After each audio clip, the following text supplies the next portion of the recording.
yal nañu yàlla doole suturaal di nuyu kilifa jataay bi muy monsieur le maire Abdou Nar mi fi teewal le ministre maire Abdoulaye Diouf Sarr sant waa Fray Yoff ñi nga xam ne ñoo fi teewal coutume bi teewal fi jaraaf yi ndey ji réew yi ak saltige yi sant ki nga xam ne grand sëriñ mooy donateur bi yebal na fi ñabootam ñu fekke sant directeur école yi ak parents yi ak ñi fi teew ñëpp ah ñoo ne woon nañ ko def cérémonie bu yem rek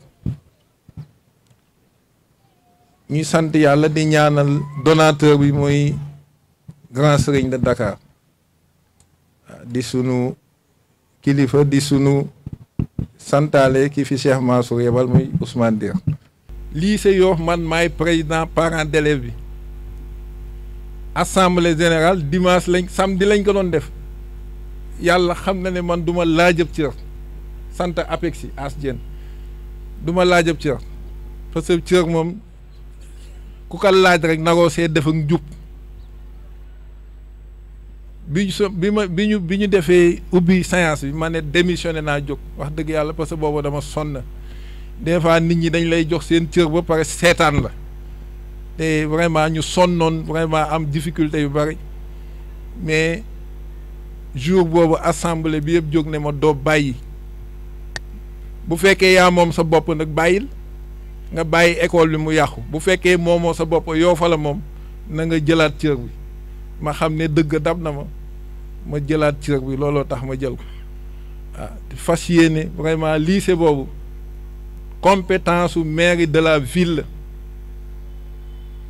du compétence su maire Yoff maire Yoff nag sàcc na bu tàyyi defal ma si nëbbute loolu karax man naka seede monsieur le maire defal nañu ba tàyyi bi ñu defaree sunu bâtiment yi ñëw na fa defar 8 classes yoo xam ne moo teggiwaat toiture yi defar ko te loolu sax jaaralu ko si procédure bu normal bi mur bi daanoo moom laa woo moo ko defar te kenn du suul teraa ngay jàmbur kon monsieur le maire ñu ngi lay ñaanal bu baax yii ngeen jublu di ko ut ah dama leen wax ne maire ville yàlla na dugg si loxo Abdoulaye Diouf Sarr loolu lay ñaan man maay président APE bi te maire bi si ville de Dakar lay dépendre ku salee man dinaa mën a poñe loxo ministre bi ñu daaneel bâtiment yi defaraat ko bu baax a baax kon loolu maa ngi koy ñaana yàlla na ko yàlla Ndakaaru yàlla na ko yàlla dugal si loxo te incha allah yàlla mën na kaa def ñu ngi koy ñaanal vraiment di sant ñëpp di ñaan wax naa ko proviseur bi tey si suba vraiment wàllu éducation Yoff jaratul ay détails as ñu ngi leen di sant si plateforme bi nga xam ne monté ngeen ko ñiy séq wàllu éducation si Yoff yëpp séq ko pour ñu xool feebar ak jàngat jafe-jafe yi nga xam ne am na si wàllu éducation si pàcc yëpp si teewaayu Penda Ndoye bi nga xam ne moo jiite commission éducation si ville si maire bi ak professeurs yi ak élèves yi ak président APE yi vraiment muy woon daje bu am solo as ñu ngi leen di sant si loolu yàlla na ko yàlla antul defe naa bu antoo loolu maire sax daf koy dooleel dafay dooleel maire parce que bu dematee bay def nag mën naa wéeru si kuréel googu pour defal wàllu éducation ñu ngi ñaanal ñëpp di sant ñëpp vraiment di ñaan lii nga xam ne grand sëriñ dugal na ko fi yàlla na ko yàlla fay dafa am suñu kilifa bu ma mas a tooj naa yéen da ngeen topp waa Ndakaaru rek daal di Ndakaaru daal di wan ak lañ leen def man leen man ku ma xool sax di nga xam ne mënoo maa def daal wan boo ma xoolee rek muy kilifa gu baax te ka doon wax loolu chaque jour grand sëriñ jox ma tonu ceeb koor ma yóbbu ceeb këram ak suukar kilifa gu baax la nit ndëg du joxe lu mu amul ku baax la ku yéwén la ku yaatu xol la biig dama ko nekk taabul bàyyi mu ne ma yow foo dee ma def waaw loolu boo amee kilifa mu ne la foo dee ma dee fa waaw kon de kilifa googu moom du ma nangu kenn ku jaar si di ma wetu di ko attaqué kon yàlla ñu yàlla jàppale monsieur le maire yàlla na yàlla jàppale ñoo jàngandoo nag moom li ñu boole dafa bari des fois ñu xuloo ñi ma àndal dal sama kaw yow da nga bëgg Abdou Nar moom it bu ñu xuloowee ñamu àndal dem nekkaan wax nga wax sa copain mën leen génn leen si parce que CI la ñu àndoon ba CM2 moom mu dem continuer jàngi man ma dem jàngi mécc waaye toujours mu tooñ ma ni laa nga waaye góorgóorlu naa ba am société yàlla ñu yàlla jàppale te antul yëpp yàlla ñu yemal kàddu gi foofu sant Cheikh Jib mi nga xam ne moo teewal Grand Serigne après dina jël kàddu si turu Grand Serigne ñu ngi ñaanal ñëpp di baalu ñëpp ñaan yàlla Yoff yàlla na fi yàlla def jàmm li ñu dëgmal yàlla nañ si yàlla def jàmm te ñu ute ko si utin bu sell rek ku nekk wax li nga nar ak bu ñu la joxee commune bi foo jëmax moom ak li nga naral population yi bu ñu paree ñu bàyyi yàlla tranché nguur ndëg yàlla moo koy joxe bu ko kenn uti si violence ak ñàkki teggin ak def loo warul def loolu lañ doon terminé di sant ñëpp di ñaanal ñëpp yàlla nañu yàlla jàppale allahumma salli ala sayyidina Muhammad wa sallam. maa ngi jël nuyoo bi nag di ko teg ci loxo monsieur le maire mu jàllale ko ci mbooloo mi yëpp kilifa diine yi kilifa aada yi invité yi sympathisants yi ak ñëpp ñi nga xam ne dañu fi ñëw pour jëmmaal cérémonie bi maa ngi leen di nuyu ci turu docteur Serigne Mbaye Diène nekk président bu APEXI association pour la promotion économique culturelle et sociale de Yoff Yoff yi démb ak tey cérémonie bi ñu dajale fii dafa am solo parce que ab société boo ci demee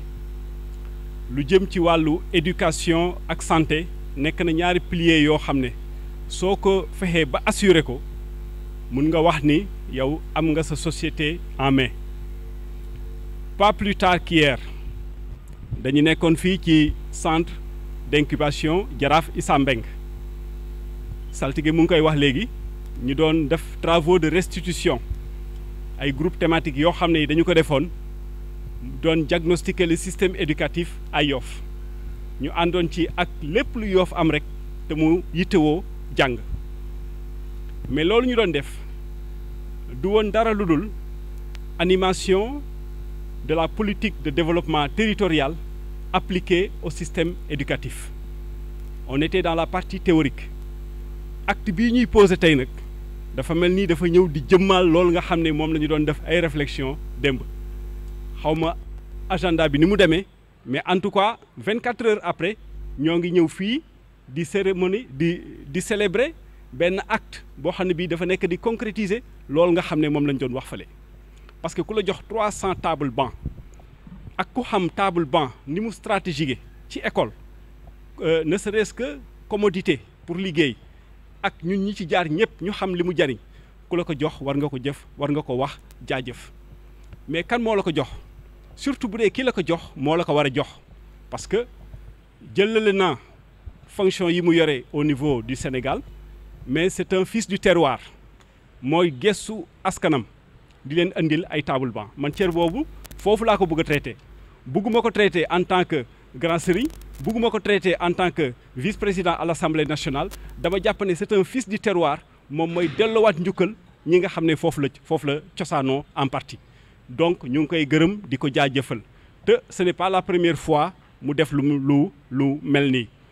yow saltige Mamadou Mbengue ngeen may ma mbooloo mi ma gërëm ko parce que dafa yore lu sensible dafa jiite association des parents d'élèves du lycée Ousmane Sembène bu Yoff sama diggante ak sama borom maa ngi leen di seedal ne ku ñeme diisoo la léeg-léeg ma dab ko bokk naa si ñi koy dab ne ko chemin bi ngeen jël baaxul am na bu ko gën wala ma ne ko baax na waaye am na bu ko gën séance tenante la na man boo ma ko waxee ma appliqué ko maa ngi lay gërëm di la sant parce que loolu nit ku am ci yow confiance moom moo koy def nga baal ma nag xam naa bëgguloo ma koy wax en public mais ku gërëmul doomu aadama doo gërëm yàlla may remercier aussi monsieur le maire Abdou Nar Mbengue ak ñi nga àndal ñëpp directeur de cabinet suñu grand Mamadou Mbengue Karax mu ngi nii toog ak yeneen employés municipaux yi fi ne lu tax ma koy def dama nekk ci kuréel goo xam ne gii mooy APEXI yàlla nattoo ma jiite administration bi ñu nekk si dëkk bu doy waar wala bokk jamono ju doy waar nga xam ne bés bu yàlla sàkk rek am na ay étincelles yoo xam ne yi mu ngi jogal boppam wala ay nit nga koy jogal pour lakk daay ci diggante kuréel yi waaye saa yu lu ni mel amee bu ñu déggantee téléphone dañu ko màpp te du ña ko doon sabab fañ bëggoon mu dem fa du fa dem loolu bu ñu wóoluntewul woon bu ñu joxantewul woon cër bu ñu bàyyi fekkonte ne kenn bàyyiwul sa morom xel kon loolu dana yomb c'est l'occasion de les remercier parce que liggéey bu jafe la c'est très facile nga toog fi nga toog yor sa kaasab café wala sa kaasab ataaya lu ñu def rek nga remettre en cause comme ka waxoon ne j'ai les mains propres ñu ne ko xaaral ba gérer ba pare ba raxasu ba set ñu soog a xool ndax say loxo set na waaye ku mësul gérer taxaw naan j'ai les mains propres loolu cuune la gën a niru ka leneen comme que nag dañu ko seex léeg-léeg ñuy dajeek situation yu jafe mais may gis effort yi ngeen di def pour ñu dépasser ko surtout APEXI ñu ngi leen di gërëm fii ci kanamu askan wi parce que bu ñu ko seexul woon du ñu ko wax bu dul benn du ñaar am na ay dossiers yu brûlants yoo xam ne dafa taxaw suñu kanam ngeen def yéen ñëpp esprit de dépassement moo ñu permettre ñu dépasser ko yàlla na leen yàlla fay yéen ñi fi toog aussi nekk ci coutume bi Tamsir Diène yaa ngi ànd ak ñoom Ibrahima Matar ñu ngi leen di jaajëfal dañu nekk di gérandoo lu jafe ñuy jog di àndandoo di dem léeg-léeg ay différentes interprétations jog ci mais gis nañu nii ngeen ñu amee confiance ci ñun di ànd ak ñun ñuy dem di doxali dëkk bi loolu ngeen di def ñu ngi ne jomm di ko gis bu ñu amee occasion bu mel nii dinañ leen jaajëfal ñaanal leen mission bii leen Yoff dénk yal na ko yàlla gërëm lépp lu ngeen ci yaakaar ci réussite yal na leen yàlla defal lu romb seen njort loolu lañ amoon doon ko ci wax di gërëm bu baax donateur bi di gërëm initiateur bi mais di gërëm waa Yoff ñëpp te di ñaan yàlla plateforme boobu saltige Mamadou Mbengue wax commune bu Yoff Frey Yoff association des parents d'élèves CODEC BOSI association des étudiants APEXI ak bépp bonne volonté bépp personne ressource boo xam ne bi am nga loo mën a indil école yaa ngi ci biir lii tax ñu def ko du dara lu dul dañu toll ci jamono synergie jamono dépassé nañ foo toll nga xam ne benn nit wala ñaari nit ñooy jóg ne dañuy bëgg a régler problème mu dëkk bi yëpp comme que benn Yoff la ñii fi nekk ñëpp quelle que soit leur bonne volonté nañu ko boole mu nekk benn loolu mooy illawu plateforme boobu yàlla ko yàlla jubal bu ko defee acte bii nga xam ne tey moom la grand serigne posé ànd ci ak saltige Mamadou Mbengue ñu mën ci dolli yeneen initiative bu ko defee képp kuy ndongo daara ci Yoff nga war a jàngi nga jàng dans d'excellentes conditions yàlla na yàlla gërëm jëf ji yàlla na ko yàlla fay te yàlla na ci yeneen topp yoo xam ne yi dafay nekk rek njëriñu askan wi. salaamaaleykum mbooloo mi ñu ngi jéggalu ci kàddu yi nga xam ni moom la ñu bëgg yëkkati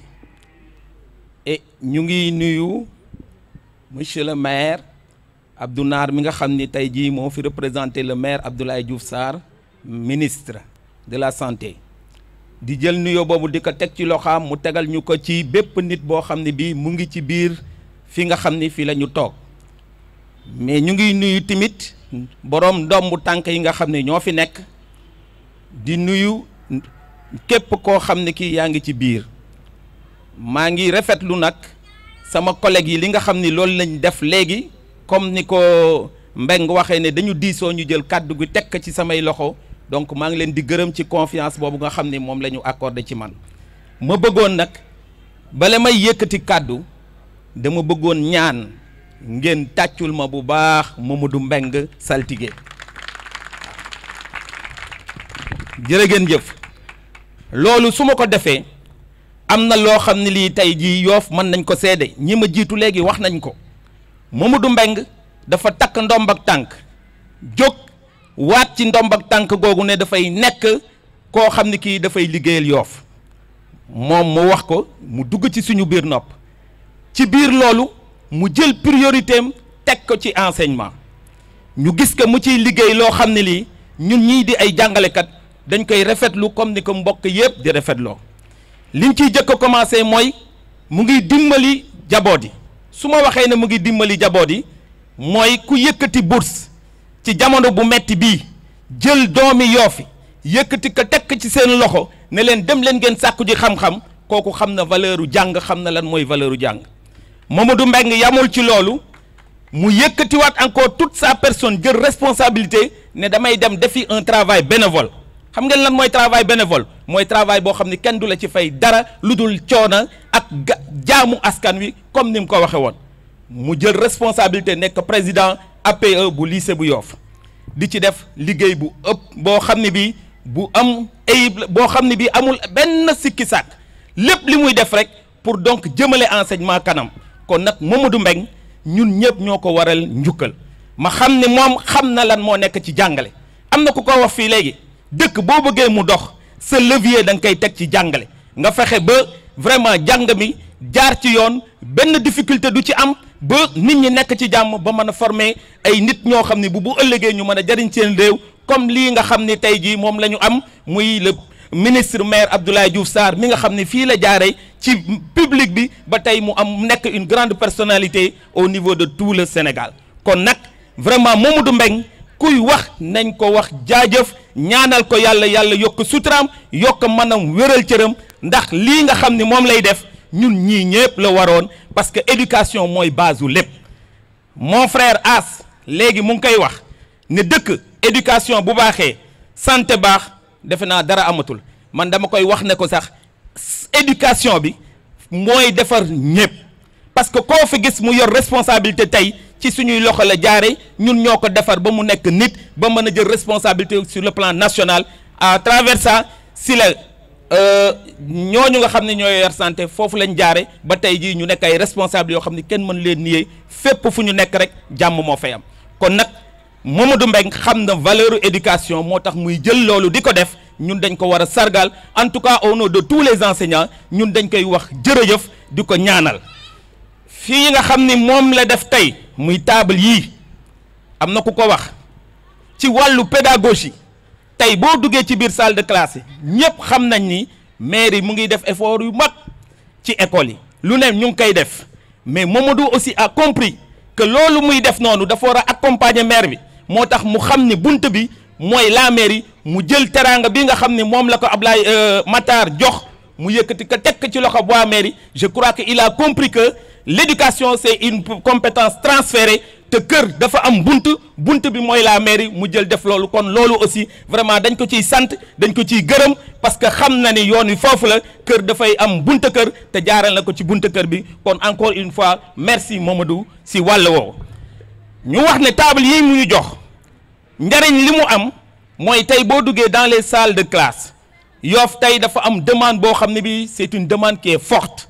parce que da ngay gis élèves ñuy toog à 4 dans les classes loolu nag mairie bi daw na ci guddi daw na ci bëccëg mais comme demande bi dafa forte ñu ngi inviter aussi les gens lii Mamadou Mbengue def tey ba andil ñu bijou bii nga xam ni bu duggee ci biir classe yi am na lu muy jariñ bu baax dimbali ñun ñi nga xam ne ñoo nekk ci biir classe yi parce que dina tax enseignement bi nekk enseignement de qualité équité bi aussi dina am parce que élèves yi dinañ mën a toog au moins à 2 loolu dañ koy saluer encore une fois de plus di wax encore Mamadou jërëjëf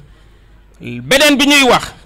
mooy table yooyu aussi mu def ñu ngi inviter aussi la population lii Mamadou Mbengue nga def mu xam ne doomu Yoff la am bunte boo xam ne bii mën na fa jaar ba lijjanti lii jaare ci son excellence Ablaye Matar Diop vraiment loolu ñu ngi invité Yoff gépp ñu jaar ci côté yooyu képp koo xam ne kii am na foo mën a jaar lu mën a jariñ dëkk bi nga def ko vraiment loolu aussi c'est une invite qu'on fait maire yi bëgg nañ mais du lépp lañ mën a def et loolu dafay bokk aussi si ñu mën a dimbali aussi suñu maire ba nga xam ni commune bi lépp lu ñu soxla vraiment day nekk ci jàmm ak salaam kon ñu ngi invité nit ñi aussi ci cadre boobu que képp koo xam ne kii am na foo mën a jaar ba dugal dara ci biir dëkk bi nañ ko andi jaarale ko ci bunt bi mu war a jaar teg ko ci loxo maire pour jàppale ko comme ni muy jàppale Yoff loolu aussi invite la boo xam ne bii ñu ngi koy def ñu ngi ñaan aussi ci wàll woowu boo demee ku ay nag wal sa moome ndax école 4 tey jii def naa je parle sous le contrôle des frais ñëw nañ fa gis nañ mairie promettre nañu mais ñu ngi ñaan aussi foofu buñ ñu mënee yokkal classe yi parce que on a 10 classes physiques te foofu demande bi aussi c'est une demande très forte kon foofu tamit ñu ngi def appel képp koo xam ne kii am nga possibilité pour dimbali ñu ci cadre boobu nga def ko ñu ngi koy ñaan li la jiwaali Karim et beneen bi mooy As wax na ko léegi fii képp koo xam ne kii yaa ngi dox jëm ci wàllu éducation ñun jàngalekat yi dañ la amel njukkal. bërki Dembo Ndiaye APEXI def na lu mel nii toog ñu waxtaan diisoo pour génne lépp loo xam ne lii luy moo la ci dëkk bi ci wàllu jàngale ñu fexe nuñ ko saafara ba teg ay plateforme def naa As wax na ko léegi ne lii dafa mel ni gént la goo xam ne gii dañ ko firi mu ñëw taxaw teew suñu kanam kon nag ñu ngi ñaan vraiment ci wàll woowu ñu ngi jël engagement di leen xamal ne vous avez la chance au niveau de Yoff d'avoir des gens de qualité parce que ñi fi nekk di jàngale ay nit lañ yoo xam ne yi à commencer par les directeurs jëm ci enseignants yi c'est des gens qui sont très engagés te dara ñoru leen lu dul liggéeyal dëkk bi parce que xam nañu déontologiquement lan moo leen fi indi kon bu ñu defee bloc comme li ñu wax léegi ñun ñëpp ñu jàpp ci incha allah rabbi Yoff sa kaw sa kanam te nag naa leen wax leen dëkk boo xam ne bii amul des intellectuels de haut niveau fa muy jëm baaxul kon nag il est temps que bloc bii ñu def ñun ñëpp ñu jàpp ci ba nga xam ni dinañ am réussir sur tous les plans ba Yoff ñu fi wàññi ay ingénieurs di fi wàññi ay nit ñoo xam ne c'est des gens de qualité de dara mënuñu ko may lu dul njàng mi parce que base bi yëpp foofu la kon nag nañ ci góorgóorlu jàpp ci vraiment ba lépp jaar ci yoon ba nga xam ni benn problème dootu fi am. Pour terminer maintenant maa ngi xaw a guddal tuuti maa ngi lancer encore un appel di leen wax que tey jii yàlla daf ñu may loo xam ne lii ci dëkk bi muy le maire Abdoulaye Diouf Sarr waxoon naa ko nee naa leen maire yi li ëpp solo mooy nga am carnet d'adresse sur le plan extérieur yàlla may na ko carnet d'adresse sur le plan extérieur nga bokke aussi fa nga xam ni foofu la ñuy jëlee mooy ngay nàmp parce que yaay la ñu wax te xale li ko ëppal solo mooy weenu yaayam moom am na fu mu mën a nàmpe parce que il fait partie de la mouvance présidentielle beneen bi mooy yàlla may na ko xam-xam boo xam ni bii ñun ñëpp bu ñu jàppee ànd ak moom liggéey je crois que la commune de Yoff dina nekk ci la première commune ou bien au moins mu nekk commune boobu xam ni ñun ñëpp dañ koy envier donc je lance un appel mooy que aujourd'hui ñu teer tout ce qu'il y a comme problème dans le milieu ñu xam ne leen kese moo am solo mooy jël Yoff teg ko suñu kanam jéebu ko mu dem ca kanam comme ni nga xam ni moom la Mamadou Mbengue def vraiment loolu maa ngi def appel boobu pour terminer nag ñu ngi wax Mamadou nga jël nuyoo bi tegal ñu ko ci loxo Mamadou Ablaye Matar Diop xamal ne ko kontaan nañu bég nañu ndax lii mu def nii teraanga woo xam ne bii Yoff gépp la ko defal mais Sénégal gépp la ko defal ñu ngi jéggalu encore une fois de plus ngeen baal ñu wax. asalaamualeykum wa rahmatullahi taala wa barakaatuhu. ñu ngi nuyu mbooloo mépp mais maa ngi fi ñëwee si baatu président Frey Yoff. Frey Yoff dafa nekk organisme boo xamante ne bii dafa nekk si biir Yoff mu am presque 20 wala 30 commission yàlla nattuma ma nekk président commission éducation si baat boobu laa fi ñëwee mais dama àndax ak sumay nawle ànd naa le président commission religieux muy Ibrahima Matar Diène ànd naa le président commission sociale muy Khalifa Diop ànd naa le président des frais de Mbengeen muy Mame Alsane ak Assane Diène mi xamante ne bii moom it dafa bokk ci président ci commission éducation donc ñu di leen santat di leen ñaanal yàlla mi xamante ne mooy jubal yàlla nañu yàlla jubal defe naa li ñu def nii ñun waa Frey Yoff la ñu dimbali parce que lépp lu nekk Yoff actuellement defe naa waa Frey Yoff ñoo ko war a saytu ginnaaw la maire donc wax na ko sànq ne day jël teraanga yi tekk ci kawal ci loxol Frey Yoff tekk ci loxo maire bi pour maire bi distribuer ko donc ñun la ñu dimbali parce que bi ñu jëlee fonction man en personne en tant que président directeur yi ñu ngi fi toog def naa tournée école yëpp muy mel ni yàlla li As wax sànq yàlla dafa mottali suñu mébét ci table banc yi j'avais la liste école yi xamante ne dañu bëggoon ay table banc ngoon ñuy sant yàlla bu baax a baax mais nag mën nañu gërëm sant te duñu gërëm fi mu jógee ñuy gërëm Ablaye Matar Diop li may wax nag du politique parce que tamit ku la defal rek nekk jërëjëf boo ko mënulee wax dara nga lu bon nga ne ko jërëjëf Abdoulaye Matar yàlla na yàlla fay ka parce que mënoon na ko yóbbu faneen mu indi ko si Yoff jaarale ko si Saltigué mu jaarale ko si waa Yoff donc encore li may wax chaque jour rek man damay gàttal parce que tey jii chaque jeudi dañu amoon réunion comité directeur fa la président bi nekk moo ko teree ñëw fii see donc may ñaan yàlla na Yoff gii yàlla na fi yàlla def jàmm parce que am na ay Ablaye Diouf Sarr yeneen i Ablaye Diouf Sarr yu fi nekk am na yeneen i Ablaye Diouf Sarr yu fi mën a jóge donc si éducation la ñuy wax ngoon nañ jël exemple parce que mooy premier magistrat bu Yoff si moom la ñu jëlee exemple loolu man day wóor na leen ne Fra Yoff am éducation ñor na ko ñor goo xamante ne gii forum bii as di wax sànq j'en fais partie donc lépp lu ñu def si éducation si Yoff Fra Yoff dugal na si loxaam pour bañ a guddal ñu ngi ñaanal yàlla def jàmm si Yoff feebar bi xamante ne bii moo lëmbe àddina bi yàlla na ko fi yàlla jëlee élection yi ñu jëm nag il faut que mu am un gagnant et un perdant yàlla na yàlla defal ñu kii gën si dëkk bi ngeen baal ñu wax. bismillahi rahmaani rahim wasalaatu wasalaam ala nabi karim asalaamualeykum mbokk yi ñu ngi leen di nuyu daje bi daje bokk la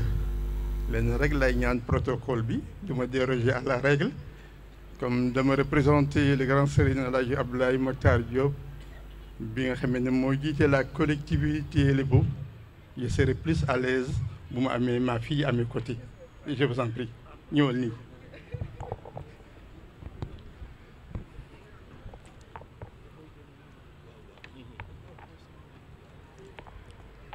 C'est un grand honneur. Tout à fait voilà c'est pour mieux m'inspirer ndax wax dëgg yàlla doy na sas ñu ne yaay représenté El Hadji Abdoulaye Matar Diop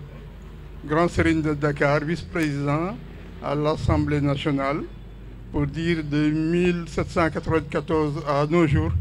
il est le 20e grand serigne de Dakar ça fait un bail donc dañuy am difficulté peut-être pour le représenter mais ci ndimbalu suñu borom et ndimbalu jaboot pour dire que l'homme est multidimensionnel wax dëgg yàlla cër bi ku xam ni muy doxee xam ne protocole bi rek ko laaj waaye dëgg saltige Mamadou Mbeng moo ko waroon a représenté ni mu koy représenté ci communauté lébu bi yëpp Jalaaw Jandeer ak les différentes régions du Sénégal wax dëgg yàlla partout où besoin am na itte grand serigne yónni na ko fa taxawal na ko fa waaye pour dire simplement que baromètre bi grand serigne utilisé woon pour jox ko cër bi mooy jikko ak yar ak taxawaay da ci sant ci taxawaayam bu rafet bi macha allah ak wóolu gi nga xamee ne le grand serigne jox du ko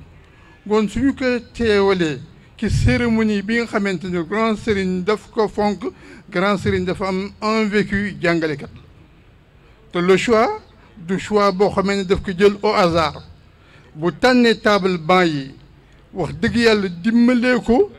école Yoff jàngalekat yi yëpp dafa dimbali boppam kenn ku nekk xam ne le grand serigne est de Yoff moo tax au nom de toute la délégation bii fi teew noonu laa ko bëggee woon autour de la communauté lébu balaa ñuy wax dara ñu ziar dëkk bu tedd bi ziar le khalife général des Layènes ziar imam ratib bi ziar notabilité bi ziar frais yi jaraaf yi ndomb yi tànk yi yëpp fàttewuñu kenn mais di bàyyi rek benn ziar spécial ci APEXI ak seen taxawaay parce que modèle la référence la pour vraiment toute la communauté lébu yàlla na leen yàlla defal jàmm ñu ngi gërëm enseignants yi di ñaan ci barke bi barke dëkk bi yàlla na ci yàlla def barke ak sutura ak ñaan mu indi barke ci njàng bi ci lu bëree bëri beneen bi ci def gannaaw bu ñu gërëmee le saltige Mamadou Mbengue mooy ku ko gërëm nga ay bokkam yëpp gërëm nga Yoff gërëm nga famille bi ci loolu lépp su ma defee un ramassis boole si jaraaf yi APEXI mooli tout le monde dama koy def benn say def ko benn gaal boo xam ne dama koy jox monsieur le maire Abdou Nar Mbengue le maire de Yoff mu joxal ñu ko le maire de disons de Dakar le prochain maire de Dakar voilà Abdoulaye Diouf Sarr yàlla na ko yàlla defal ci barke mag ñu baax yi wax dëgg yàlla bi may ñëw lañ ma def benn puce à l'oreille pour me dire que Adja Absa Biket elle est sur la liste de la ville. effectivement Adja nuyoo ak say bokk. jërëjëf papa may sant di gërëm di ñu fi nekk yëpp di xam ne su ma ko tegee sama loxo papa saltige Mamadou Mbengue dina ma distribuer ngërëm gi ak nuyoo bi wax ji nag du yàgg ndax heure bi daf ñu tënk léegi timis jot li ma bëgg a wax rek mooy que ne vraiment kontaan naa si yëg bi ak cër bi maa ngi leen di jox nuyoo grand sëñ de Dakar la wax sama papa maa ngi leen di jox nuyoo grand sëñ de Dakar Ablaye Makhtar Diop mi ngi leen gërëm di leen sant yàgg na wax ne fii sama kër la donc yegg si naa sama kër maa ngi sama biir ay mbokk di leen gërëm di leen nuyu di leen sant di teg nag tamit nuyoo communauté bi si monsieur le maire bi toog fii mu yónnil ma ko sama mag sama xarit Abdoulaye Diouf Sarr comme j'aime le dire le prochain maire de Dakar incha allah rabbi jërëjëf di jërëm nag sama mag bi ànd ak man Thiané Niass mi ngi nii mooy yaayu Ablaye Makhtar Diop moom laa àndal maa ngi koy gërëm di ko sant bu baax a baax di gërëm ñëpp ñu fi toog ci assemblée bi su ma limee damay juum jërëjëf. merci. école Kenzero am na 20 table banc école Tafsir Ndiaga Gueye am na 20 table banc école Jaraaf Talla Diagne am na 30 table banc école El Hadji Abdou Seck am na 20 table banc lycée Ousmane Sembène am na 60 table banc école Diamalaye 2 am na 20 table banc kon monsieur le maire teraanga ji fob nañ ko teg ka sa loxo. ñu ngi nuyu ñëpp di nuyu kilifa yi ñu nekk ci kaw waa Fray Yoff ñu ngi leen di nuyu donc seen représentant le président Tamsir comme moo leen représenté ak ñi mu àndal ñëpp ñu ngi nuyu kilifa yenn yi nekk ci kaw yëpp ci président bi di nuyu nag ñi xam ne ñoo représenté ki nga xam ne tey moo waral lii mooy le grand sëñ Abdoulaye Makhtar Diop ñu ngi koy sant bu baax yàgg na jàppale Yoff yàgg na jàppale doomu Yoff moo jëkk a taxaw ne donc dañuy jàppale Abdoulaye Diouf Sarr donc kooku tey bu defaatee li si Yoff dañ koy sant bu baax ab sa boo demee ne góor gi kontaan nañ bu baax a baax si li mu defalati Yoff kenn du wax li mu defal Yoff mais li mu defalati Yoff di wax ne rek saltige ñu ngi lay sant maa ngi lay wax bi ñu jàng am nilaar nga woon mais formé nga ñu bëree bëri macha allah li tax ma ne formé nga ñu bëree bëri defe naa donc Mbaye wax na ko léegi monsieur Mbaye mooy que ne yaa ngi jàppale xale yu ñu jàngi yaa ngi jàppale xale ñu di leen former yaa ngi jàppale xale yu baax a baax ci éducation bi donc dañ lay sant ndombu tànk lay jëriñ sim réew li lay jëriñ sim gox te ñëpp xam nañ li nga jëriñ Yoff wax fa dëgg yàlla du ñu wax éducation bi rek mais lépp lu Yoff xewle Mamadou Sy ñi ci man nga donc dañ lay ñaanal yàlla na la yàlla jàppale lii Abdoulaye Makhtar def le grand sëriñ jaarale ko sa loxo muy teraanga nga ni ko Yoff donc dañuy ñaan yàlla seen diggante gën a retax wax nga baat bu am solo sànq bay boo ñu ne surgaam nga nangul nekk surgaam boo amee kilifa gu lay jàppale nengul nekk surgaam donc man su ma amee kilifa gu may jàppale damay nekk surgaam nit ki kenn du ko lekk kenn du ko naan da nga koy amal njariñ te amal na la njariñ amal na waa dëkk bi njariñ donc nekkal surgaam bu baax loolu laa lay conseil mon frère di wax ne rek ab sa boo demee si góor gi nekk kontaan nañ defe naa président frère wax na ko lii mu defal Yoff ni dañ ko soxla lii mu defal Yoff ni dafa ñëw à son heure parce que la mairie rek mënul dara le budget de la commune c'est 2 milliards 500 2 milliards 500 mënul développer Yoff dama koy wax fu ne 2 milliards 500 mënul tax Yoff dem ku si yaakaar nag fi mu nekk dafa ma dugg si politique bi tuuti parce que yéen ma si lang ak politique ku si yaakaar mairie bii rek